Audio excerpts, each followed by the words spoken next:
Hi, I'm Robin. And I'm Chris. Together we're the Gen X couple.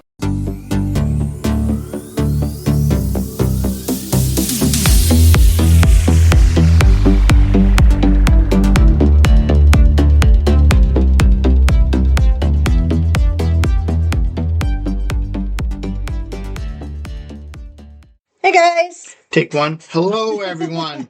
We made it. We are finally at the fourth and final part of our beginner's guide to planning your Walt Disney World vacation. In part one, we talked about booking your Walt Disney World vacation, the different categories of the Disney resorts, Disney park ticket options, and the modes of transportation around the Disney property. In part two, we discussed rope dropping, extra magic hours, park tickets, and the Lightning Lane multi-pass versus the Lightning Lane single pass. Last week in part three, we broke down the Disney dining plan, told you where you can find your favorite characters, and let everyone know that, yes, you can bring your own food into the parks. We broke down all the do's and don'ts of that. And if you haven't listened to the first three parts of the series, we would recommend listening to those before you listen today.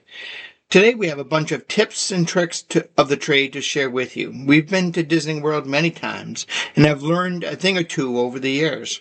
I'm not entirely sure where to start, but I'm going to go with this one. And this is for all my New Englanders out there. There are no Dunkin' Donuts anywhere on the Disney property. They have Starbucks down there, so you can still get coffee. It's just not what we're used to. Great starting point.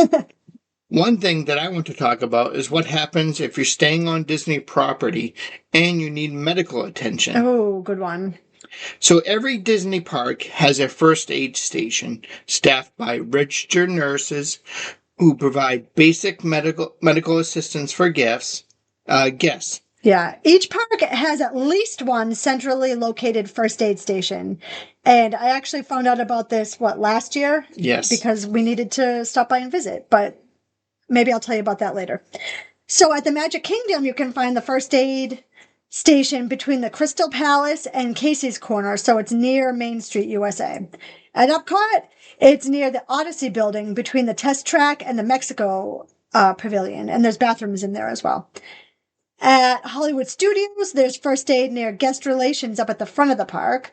At the Animal Kingdom, it's behind Creature Comforts.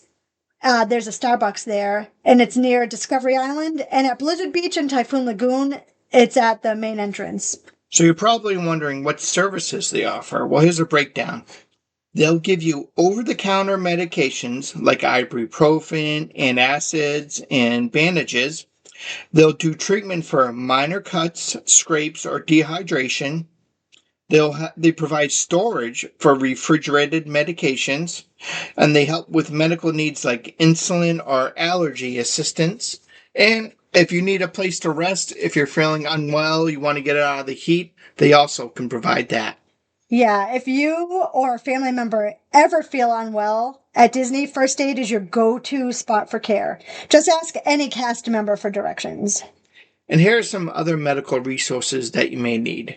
If you need prescriptions, Advent Health provides delivery to Disney resorts. Disney has paramedics on site, and they can assist in medical emergencies. Yeah, if it's something a little more serious and you need to go to urgent care, go see someone at the front desk of the hotel and they will arrange transportation for you to the closest urgent care. And I know this from experience. Yes, we've had to go to urgent care twice over the years, with the most recent being last December. That's correct. Last December, I needed to go to urgent care, and we stopped into a resort that was closest to where we were. So we weren't even staying at this resort, and they still called a cab for us to get to the urgent care center, which was about 15 minutes away. And then the urgent care center called for a cab for us to get back when we were done. Both were complimentary, and I'm actually pretty sure they were both covered by the urgent care center. So basically what we're saying is if you get sick while you're there, you have some options. And options are always good.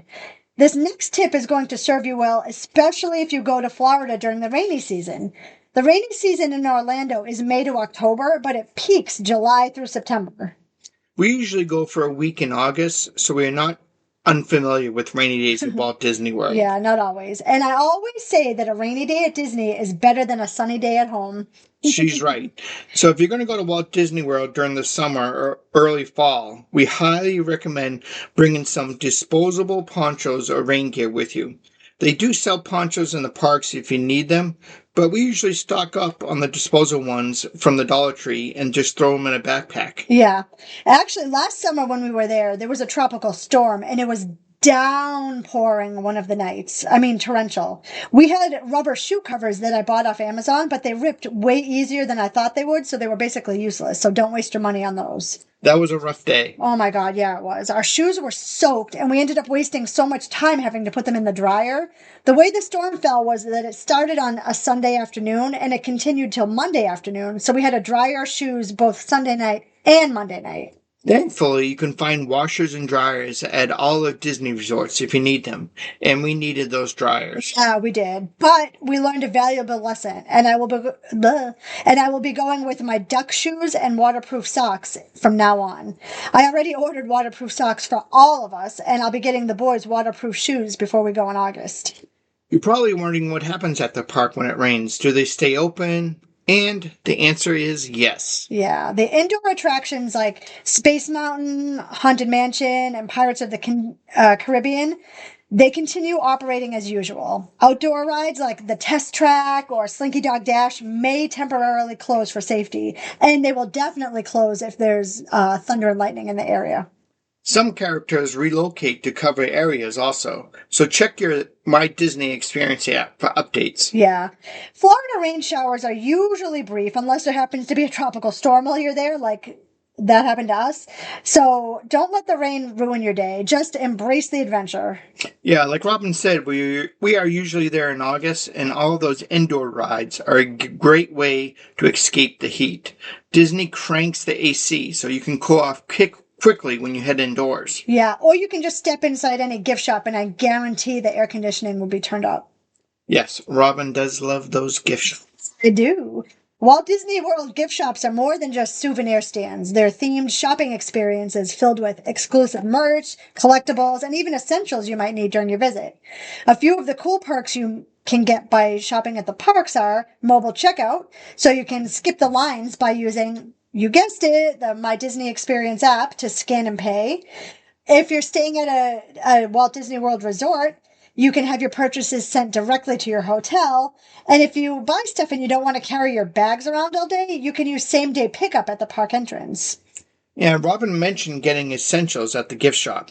You can usually find things like sunblock, pain relievers, diapers, allergy medication, sanitizer, sunglasses, and like we mentioned earlier, ponchos. They're also available at your hotel. Yeah, you can get all that stuff at your hotel. And if you ever need something, just ask a cast member. They can point you into the nearest shop that has it all. They're the best. And speaking of cast members, when you get to the parks, you will probably notice some Disney photographers. They have a couple of different options for capturing magical photos for your family. So first up is the Disney Photo Pass. And this is a professional photography service at Disney World that helps guests capture their magical moments. You'll find those Disney photographers stationed at iconic park locations, like Cinderella Castle, the Tree of Life at the Animal Kingdom. You'll find them at character meet and greets, and then you'll find them at like some select attractions to find You'll find them at some select attractions to take high quality photos that you can view and purchase later. Like they're always at the Haunted Mansion. They'll get a cool picture with like a ghost horse and stuff. It's pretty cool. Yeah, look out for the photographers around the parks. Usually they're in front of Cinderella Castle, the Tree of Life, and other scenic spots. A Disney photographer will snap your pictures and scan them to your Magic Band, park ticket, or the My Disney Experience app. And then your photos will appear in the My Disney Experience app where you can preview them before you buy digital downloads or prints. Yeah, and there's also Disney Memory Maker. So what is the Photo Pass versus the Memory Maker? The Photo Pass is the service that takes and stores your photos. You pay per photo unless you purchase the Memory Maker. The Memory Maker is a prepaid package that gives you unlimited digital downloads of all your Photo Pass pictures for a flat fee. The photographers will also take photos with your phone. Or you could do what we do and just randomly accost random people in the parks or the people right behind us. Yeah, that's true. Everyone wants pictures in the park. So if you offer to take someone's photo in exchange for them taking yours, it usually works out pretty well. All right, but now you're probably thinking about your phone battery. If you have portable chargers at home, bring them. But Walt Disney World also has a partnership with fuel rods that we're going to tell you about. We take advantage of this when we are there. Yeah, the fuel rod program at Walt Disney World is a portable phone charging service that helps you keep your devices powered up during your park stay.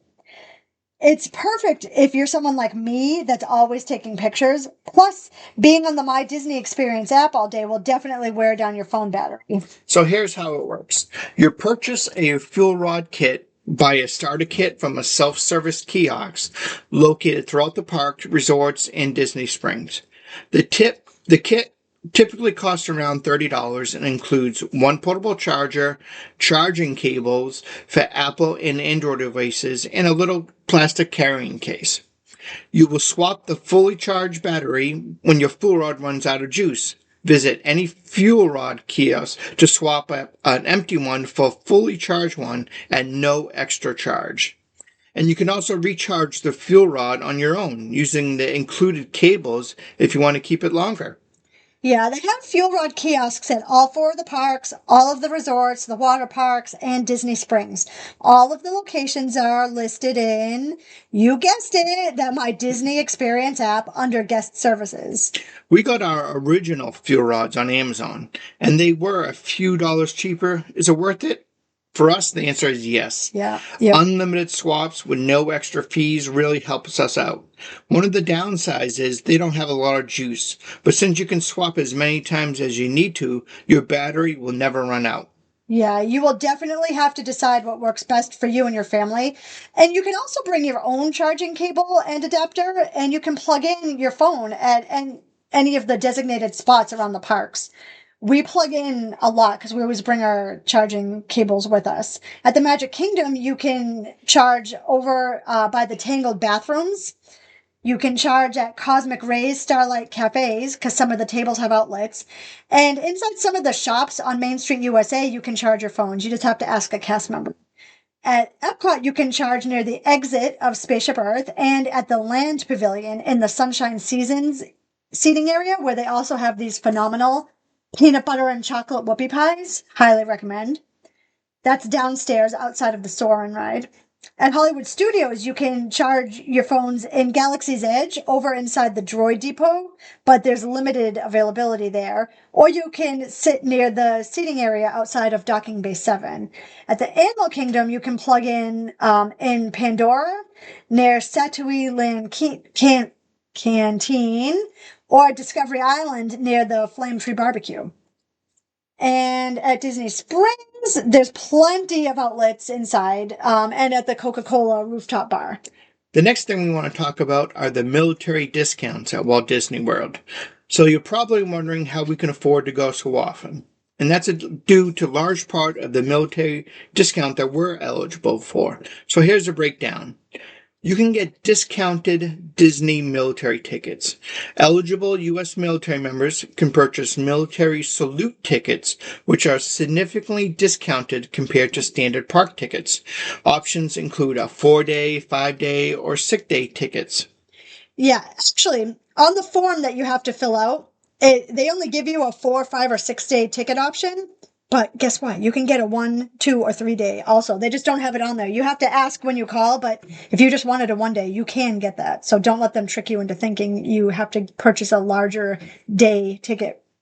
So you can get these tickets at U.S. military bases, the Shades of Green Resort, or select travel offices. You will have to have a valid military ID required for the purchase, and you have to show your military ID the first time you do have park entry. Well, yes, you do. You actually, if you get military tickets, you would link them in your app like you would normally link your tickets, but you have to go to guest services and they have to activate them for you. So you do need your military ID for that. And military salute tickets are only available for active or retired U.S. military personnel and their spouse, which is limited 6 tickets per year. Next discount is the military resort hotel discounts. Now, this is different from the Shades of Green. Mm-hmm. So Walt Disney World offers special military rates at select Disney resort hotels. Discounts vary by season and availability, and not all resorts are included, but value, moderate, and deluxe resorts often had discounted rooms. But you must book directly through Disney by calling 407-939-7830, or you can also check the Shades of Green Disney Military Resort. So the Shades of Green is strictly for a military resort. It's located near Magic Kingdom. It's an exclusive Disney resort for military families with deluxe accommodations at affordable rates. Is it really deluxe? Because we've stayed there and it just seemed average to me. I don't know if we're putting that in the deluxe category. Yeah, I wouldn't put it with Beach Club and Yacht Club, but no, it's more like a moderate. Yeah, like Caribbean Beach. Jinx. So it features larger rooms, discounted park tickets, and tax-free shopping. I forgot about that part. And the eligibility includes active duty, retired military, reserves, National Guard, and certain veterans. So, and they also have a military discount on the Memory Maker, which then Robin talked about earlier is the Disney's PhotoPass service.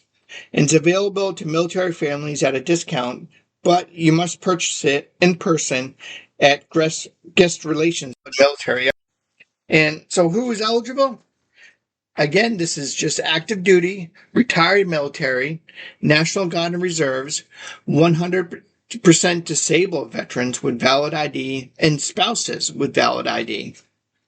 And to book it, you're going to call Disney at 407-939-7830 and ask for the military resort discount.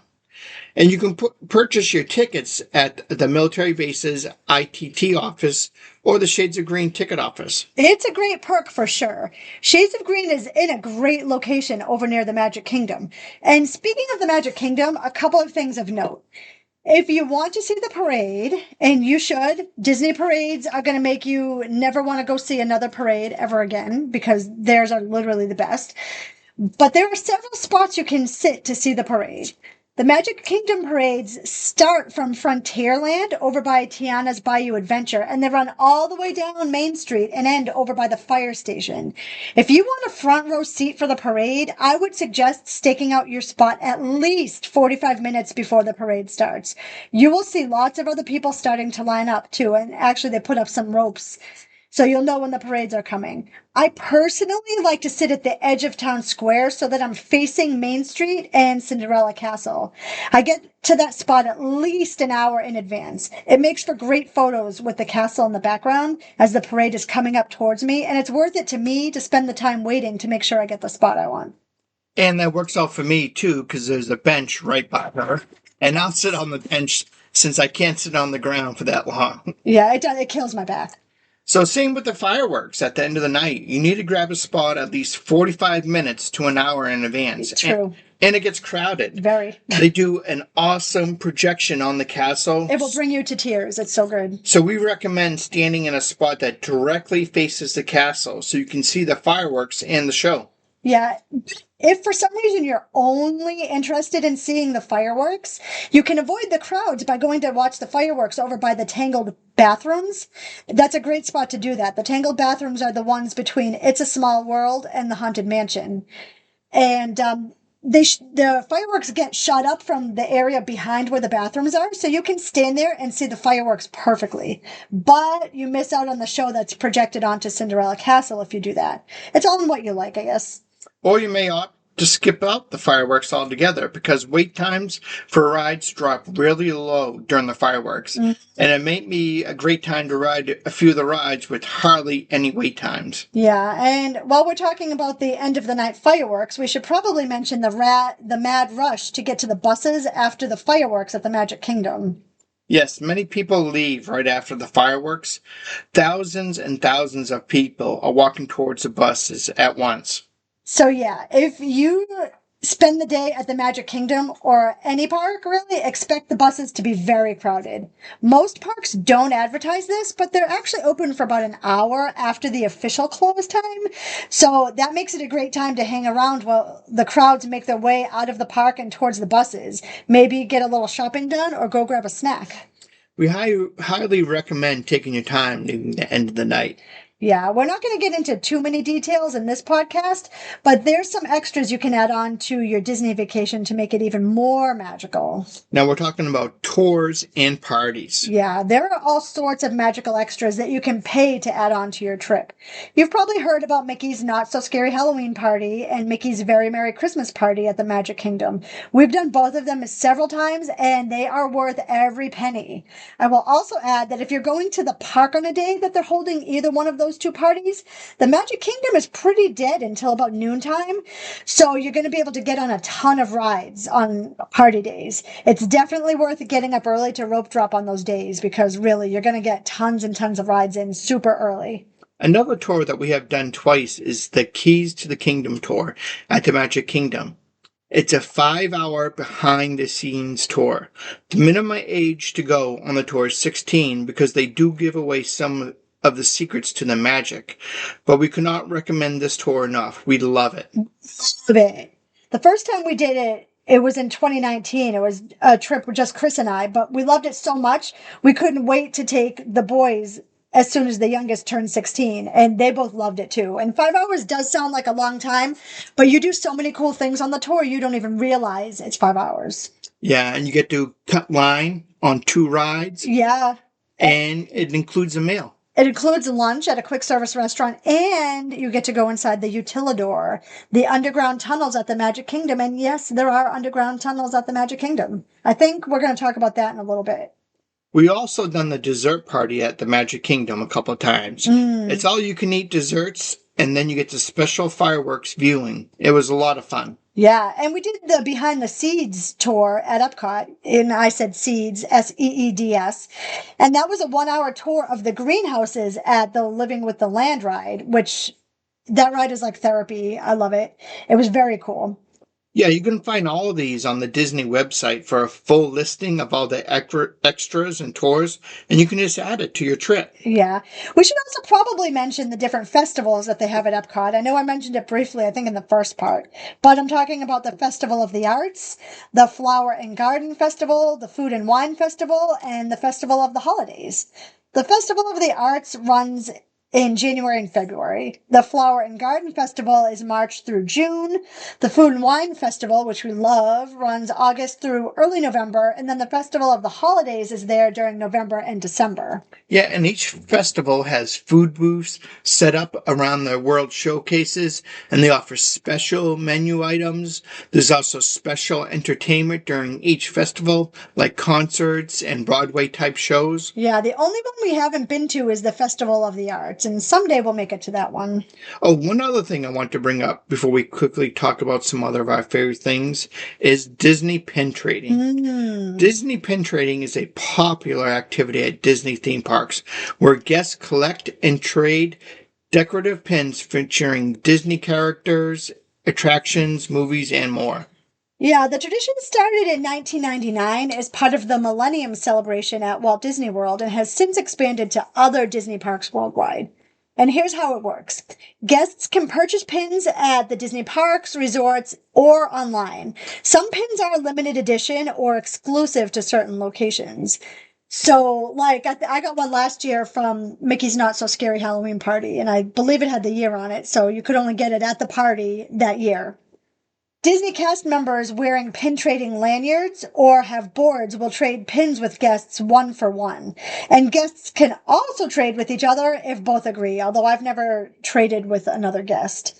Some pins are part of mystery packs, hidden Mickey series, or special events, making collecting exciting. It's a fun way to interact with the cast members and other Disney fans while creating a unique souvenir collection. So here's a pro tip for you if you want to partake in some Disney pin trading. Go on to eBay and buy a bulk load of pins. You can get a baggie full of pins for around $20, $25.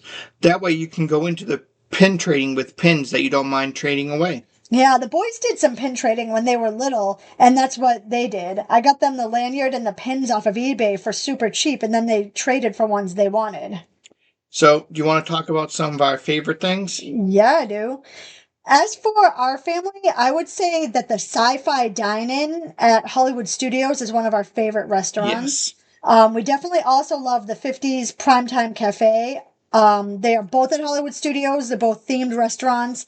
Tons of fun, great menus. At the Sci-Fi Dine-In, you sit in a quote-unquote car, like a 50s car, and it's like you're at the drive-in back in the 50s, and they show old scary movies. They're not scary, but like old creature double feature movies.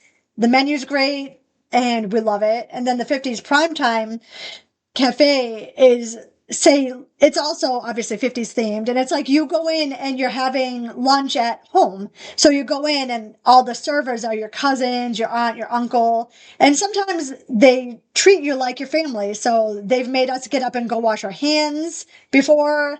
They've made one of our kids sweep the floor. Like they really make it seem like you're at home, like you're just another member of the family, and super fun. And one thing you want to make sure of is eat everything on your plate, or they will yell at you. Yeah, that's true. That we've been yelled at for not cleaning our plates several times.